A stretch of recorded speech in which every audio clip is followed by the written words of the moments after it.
আপোনালোকৰ যদি driving licence নাই কেনেকৈ আপোনালোকে নিজৰ মোবাইলৰ দ্বাৰাই ড্ৰাইভিং লাইচেন্স এপ্লাই কৰিব অতি সহজতে মই সম্পূৰ্ণ প্ৰচেছখিনি আপোনালোকক কৈ যাম খালি আপোনালোকে সম্পূৰ্ণ ভিডিঅ'টো চাই থাকিব মই ক্ৰম ব্ৰাউজাৰটো অ'পেন কৰিলোঁ অ'পেন কৰি দেখিছে আপোনালোকে ইয়াত পৰিবহণ বুলি মই লিখি চাৰ্চ কৰিম প্ৰথমে চাৰ্চ কৰাৰ পিছত এটা নতুন পেজ খোল খাব হোম পেজত লিখা আছে হোম পৰিবহণ সেৱা মিনিষ্ট্ৰী অফ ৰোড ট্ৰেন্সপৰ্ট মই তাত ক্লিক কৰিম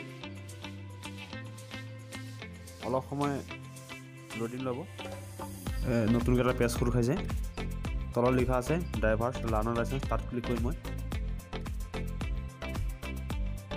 নতুনকৈ এটা পেজ খোল খাব তাৰপিছতে মই ষ্টেটটো চিলেক্ট কৰিম আছাম তাৰপিছত দেখিছে মোৰ যিহেতু লাৰ্ণাৰ লাইচেন্স আছে লাৰ্ণাৰ লাইচেন্স আছে সেইকাৰণে মই এপ্লাই ফৰ ড্ৰাইভিং লাইচেন্সত ক্লিক কৰিম ইয়াৰ পিছত দেখিছে আপুনি লিখা আছে এপ্লিকেশ্যন কেনেকৈ কৰিব লাগিব আপলোড ডকুমেণ্টছ কেনেকৈ কৰিব লাগিব সেইখিনি পঢ়াৰ পিছত মই কণ্টিনিউ কৰিম কণ্টিনিউ কৰাৰ পিছত অকণ লোডিং হ'ব ইয়াৰ পিছত নতুনকৈ পেজ খোল খাইছে ইয়াৰ পিছত মই হোল্ডিং লাৰ্ণাৰ লাইচেন্সত ক্লিক কৰি মই লাৰ্ণাৰ লাইচেন্স নাম্বাৰটো এণ্টাৰ কৰিম তাৰপিছত ডেট অফ বাৰ্থ এণ্টাৰ কৰিম তাৰপিছত এই সেউজীয়া কালাৰ কেপচা কোডখিনি ভৰাম তাৰপিছত অ'কে কৰিম তাৰপিছত মোবাইল নম্বৰটো এণ্টাৰ কৰি মই অ' টি পি চেণ্ড কৰিম অ' টি পি এটা আহিব অ' টি পিটো এণ্টাৰ কৰি অথেণ্টিকেশ্যন কৰিম ল'ব ইয়াৰ পিছত আকৌ নতুনকৈ এটা পেজ আহিছে ধৰিছে তলত গোটেইখিনি আহি গৈছে মই স্ক্ৰল ডাউন কৰি তললৈ যাম ইয়াৰ পিছতে মোৰ লাৰ্ণাৰ লাইচেন্সৰ গোটেইখিনি ডিটেইলছ ইয়াত তলত দেখা পোৱা গৈছে ইয়াত চেঞ্জ কৰিব নোৱাৰি গোটেইখিনি একে থাকিব তললৈ স্ক্ৰল ডাউন কৰিম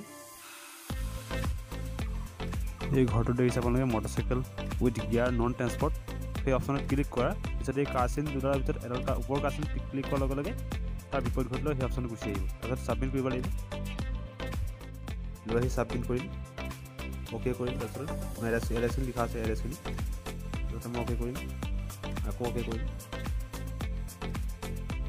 এইখিনি লিখা আছে কি কি কৰিব চাব পাৰিব অ'কে কৰিলোঁ মোৰ এপ্লিকেশ্যন নাম্বাৰটো আহি গ'ল দিছে এখন ৰিচিপ্ট আহি গ'ল মই এইখন প্ৰিণ্ট কৰি ল'ম প্ৰিণ্ট কৰি নেক্সট কৰিম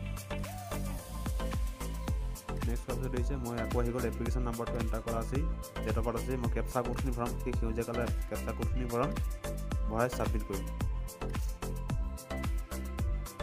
কেপচা কোডটো ভৰাব লাগিব ভৰাই মই ছাবমিট কৰিম তাত নতুনকৈ এটা পেজ খোল খাব লাৰ্ণাৰ লাইচেন্স গোটেইখিনি ডিটেইলছ আহি গৈছে এপ্লিকেশ্যন নাম্বাৰ পৰা গোটেইখিনি সমস্যা আহি গ'ল ফটোখন আহি গৈছে আধাৰ কাৰ্ড থকা ফটোখন আহিছে ইয়াৰ পিছত তাৰপিছতে দেখিছে মোৰ এপ্লিকেশ্যন কমপ্লিট হ'ল ইয়াৰ পিছতে আপলোড ডকুমেণ্টছ কৰিব লাগিব তাৰপিছতে পে'মেণ্ট এটা অনলাইন পে'মেণ্ট এটা কৰিব লাগিব মই আপলোড ডকুমেণ্টছটো ক্লিক কৰি এই প্ৰচিডত ক্লিক কৰিম এতিয়া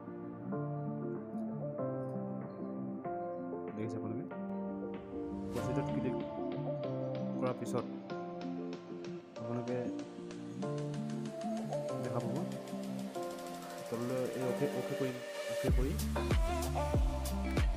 তলৰ ডকুমেণ্টছ আপলোড কৰিব লাগিব লিখা আছে ডকুমেণ্টছ বুলি য'ত লিখা আছে তাত চিলেক্ট কৰি লাৰ্ণাৰ লাইচেন্স কৰিম প্ৰুফটো লাৰ্ণাৰ লাইচেন্স কৰিম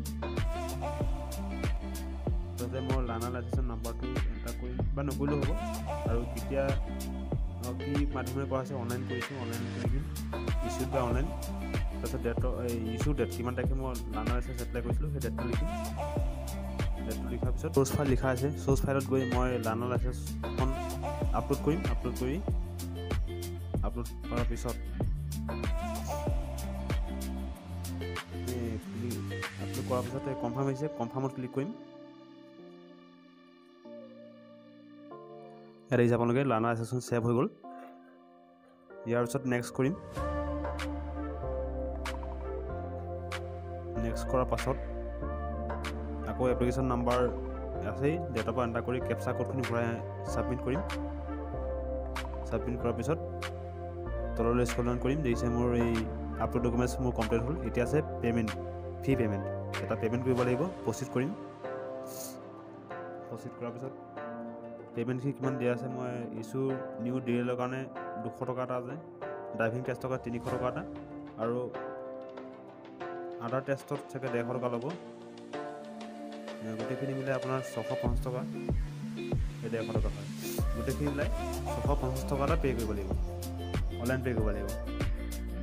ইয়াৰ পিছত মই এই চাই ল'ব আপোনালোকে, তলত লিখা আছে বেংক গেটৱে। বেংক গেটৱেত চিলেক্ট কৰি ইগ্ৰাছটো চিলেক্ট কৰি ৰঙা দিছে আখৰখিনি কেপচাখিনি তাত এণ্টাৰ কৰি পে' নাও কৰিম। পে' নাও কৰাৰ পিছত আহিছে দেৰিছে 650 টকা। মই এই টিক বক্সত ক্লিক কৰি প্ৰচিড ফৰ পে'মেণ্টত ক্লিক কৰিম। নতুনকৈ এটা পেজ খোল খাব, লোডিং লৈ আছে। এইটো আহিছে, পে'মেণ্টখিনি আহি গ'ল। ইয়াত বেংক লিখা আছে, বেংক চিলেক্টেড। মই SBI ইণ্টাৰনেট বেংকিং আছে মোৰ, বা পে'মেণ্ট গেটৱে কৰিম। মোৰ যিহেতু ষ্টেট বেংকৰ একাউণ্ট আছে, চিলেক্ট বেংকত ক্লিক কৰি ষ্টেট বেংকটো মই চিলেক্ট কৰিম। তাৰপিছত এগ্ৰিত ক্লিক কৰি প্ৰচিড ফৰ পে'মেণ্ট ক্লিক কৰি ইয়াত মই ইয়াত অ'কে এটা আহিছে, জিআৰ নম্বৰ এটা আহিছে, অ'কে কৰিম। অ'কে কৰাৰ পাছত এই পে'মেণ্টৰ মেথডখিনি আহি গ'ল। মই মোৰ ডেবিট কাৰ্ডৰ পৰা যাব, মই ডেবিট কাৰ্ড নিদিওঁ, মোৰ UPI আছে, UPI ক্লিক কৰিম। মোৰ পে'মেণ্ট হৈ গ'ল। Click here for print receipt, মই ৰিচিপ্টখনো প্ৰিণ্ট কৰিম। যে কেপচা কোডখিনি ভৰাম, হয় প্ৰিণ্ট কৰাৰ পিছত কেপচা কোডখিনি ভৰাম, তাৰপিছতে মই নেক্সট কৰিম। নেক্সট কৰি আকৌ আহিছে এপ্লিকেশ্যন নাম্বাৰ এণ্টাৰ কৰা আছে, মই কেপচাখিনি ভৰাম, কেপচা ভৰাই ছাবমিট কৰিম।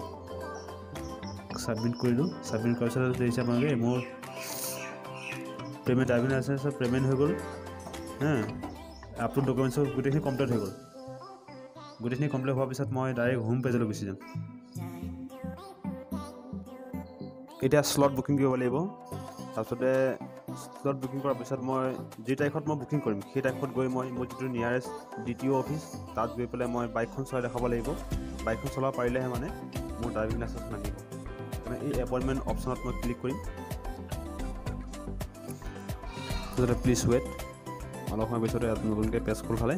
ওপৰত লিখা আছে দিছে শ্লট বুকিং, তাত ক্লিক কৰি 2 নম্বৰ প্ৰথমত লিখা আছে LL টেষ্ট বুকিং, 2 নম্বৰ লিখা আছে DL test booking. DL test বুকিঙত ক্লিক কৰিম। তাত ক্লিক কৰাৰ পিছত নতুনকৈ এটা পেজ খোল খাব। এই দিছে এপ্লিকেশ্যন নাম্বাৰ টিক বক্সত ক্লিক কৰি মই এপ্লিকেশ্যন নাম্বাৰটো এণ্টাৰ কৰিম, তাৰপিছত ডেট অফ বাৰ্থখিনি এণ্টাৰ কৰিম। 3 নম্বৰতে যিটো এই সেউজীয়া আখৰ আছে এই কেপচা কোডখিনি ভৰাম, ভৰাৰ পিছত মই ছাবমিট কৰিম। ফটাফট গোটেইখিনি ভৰাই লওঁ। গোটেইখিনি ভৰা হৈ গ'ল, ছাবমিট কৰিম। ছাবমিট কৰাৰ পিছত তললৈ স্ক্ৰল ডাউন কৰিম, গোটেইখিনি আহি গ'ল। এয়া তলত টিকি বক্সত ক্লিক কৰি প্ৰচিড টু বুকত ক্লিক কৰিম। নতুনকৈ এটা পেজ খোল খালে দিছে আপোনালোকে, এইখন কেলেণ্ডাৰখন আহি গ'ল। এইফালে লিখা আছে সেউজীয়া কালাৰ দিছে, এইটো শ্লট এভেইলেবল, মানে সিমান তাৰিখত মই বুকিং কৰিব পাৰিম। যিটো ৰেড কালাৰ আছে নট শ্লট এভেইলেবল, সেই ৰেড কালাৰ থকা তাৰিখকেইটাত আমি শ্লট বুকিং কৰিব নোৱাৰিম। আৰু যিটো ব্লু কালাৰ সেই ব্লু কালাৰটো সেইদিনা হলিডে মানে বন্ধ। আৰু যিটো ব্লেক কালাৰ সেইটো আগতেই মানে শ্লট বুকিং হৈ গ'ল বা ড্ৰাইভিং টেষ্ট হৈ গ'ল। 20 তাৰিখৰ পৰা ষ্টাৰ্ট আছে এই গ্ৰীণ কালাৰকেইটা। মই 23 তাৰিখে মই যিটো ফ্ৰী আছোঁ মই 23 তাৰিখদিনাখন বুকিং কৰিম। সেই 23 তাৰিখদিনাখন আমি আধা ঘণ্টা আগতে পাব লাগিব। সময় যিটো 10টাৰ পৰা 2টালৈকে আছে, আমি সেইকাৰণে 10টা বজাৰ আগতেই আধা ঘণ্টা আগতে 9:30 বজাত তাত পাব লাগিব। আৰু 23 তাৰিখে বুকিং কৰিলোঁ। সেইদিনাখন 180জনে বুকিং কৰিছে, এই দেখিছে আপোনালোকে। মই তাতে টিক কৰি বুক শ্লট মাৰিলোঁ। এটা OTP আহিব মোবাইল নম্বৰত, এটা চিকিউৰিটি কোড যাব। সেই চিকিউৰিটি কোডটো মই চিকিউৰিটি কোডৰ বক্সত এণ্টাৰ কৰি ছাবমিট কৰিম। ছাবমিট কৰিলোঁ, তাৰপিছত অলৰেডি মোৰ হৈ গ'ল। এতিয়া বুকিং কৰা হৈ গ'ল। মই খালি সেই ডেটত আধা ঘণ্টা আগতে মই গৈ বাইকখন চলাই ধুনীয়াকৈ দেখাব লাগিব। মই confirm to slot booking click কৰি দিলোঁ। তাৰপিছত অট'মেটিকলি মানে মোৰ ৰিচিপ্টখন জেনেৰেট হৈ গ'ল। আৰু এই ৰিচিপ্টখনেই মই সেইদিনাখন লৈ যাব লাগিব। আৰু ইয়াৰ আগত যিখন মোৰ এপ্লিকেশ্যন ৰিচিপ্ট আহিছিলে, এপ্লিকেশ্যন নাম্বাৰৰ এখন ৰিচিপ্ট আহিছিলে, সেই ৰিচিপ্টখন আৰু এইখন ৰিচিপ্ট দুইখন লৈ যাব লাগিব। আৰু সময় আধা ঘণ্টা আগতে পাব লাগিব। আৰু যোনদিনাখন যাম সেইদিনাখন কেনেকৈ বাইক চলাব লাগে সেই গোটেইখিনি আপোনালোকে এটা ভিডিঅ' বনাম। এইটো ভিডিঅ'ৰ পিছতেই সেই বাইক চলোৱা ভিডিঅ'টো আপোনালোকে বনাই পেলাই সেইটো ভিডিঅ'টো আপোনালোকক দিব চেষ্টা কৰিম। ভিডিঅ'টো শেষলৈ চোৱাৰ বাবে ধন্যবাদ।